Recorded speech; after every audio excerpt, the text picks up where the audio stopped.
Arizona comes in as one of the worst when it comes to performance in early childhood education. How you can get involved and become part of the solution. Stay with us. Next. You're starting smart with the best conversation in the Valley. CBS 5 Morning News. 5:54. Welcome back. Arizona ranks one of the worst states in the country when it comes to early childhood education. 75% of our fourth graders aren't even proficient in reading. It's clear that we need help, and that's why we've called in Tara Jackson, who is the president of Arizona Town Hall. Thank you so much for joining us today. Thanks for having us. There is hope on the horizon. You guys just wrapped up a 3-day town hall on early education. Tell us a little bit about that. Well, there's absolutely hope. What we do at the town halls, we bring all the resources from around the state together to look at an issue, in this case early education, to say what can we do together to help solve it. And there are some wonderful recommendations and wonderful resources that are being put together for parents, for educators, and for policy leaders. So you have policy leaders, like you said, lawmakers, educators, business leaders, and some parents who are getting involved. And this is all based off of a report that was put together by AZ K-12 Center and NAU. What were the main findings of that report? Well, there's two pieces of the report. The report they put together is basically the facts. What are the facts relevant to early education?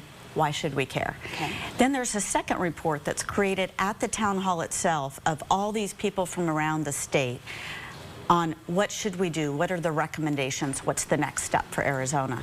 And what is the next step for Arizona? This is where parents, you listening at home, can really join in this fight to turn around these statistics.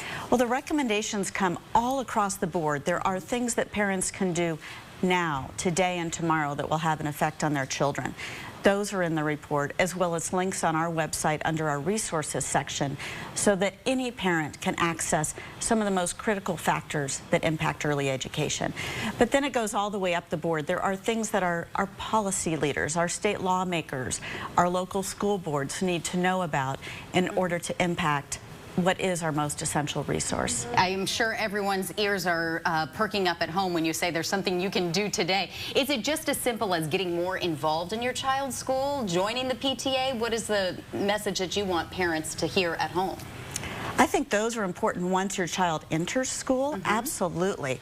But some of the things that have the biggest difference on early education are things that you can do right now if your child is 1 or 3 or 4, and that is interactive reading, exposing them to vocabulary, allowing them to go outside or play with shapes. Those are more important than some of those very expensive toys that you might find in some of the stores. Isn't that something? It's the little things that make all the difference. And we're still seeing a lot of differences in inequalities, geography, income, and language as well. So there's a huge resource to their website. We put on ours, cbs5az.com. Click the morning show news link. You're going to find that whole list of reports and then real actionable things you can do as a parent to make a difference today. We're going to take a quick break, and we'll be right back.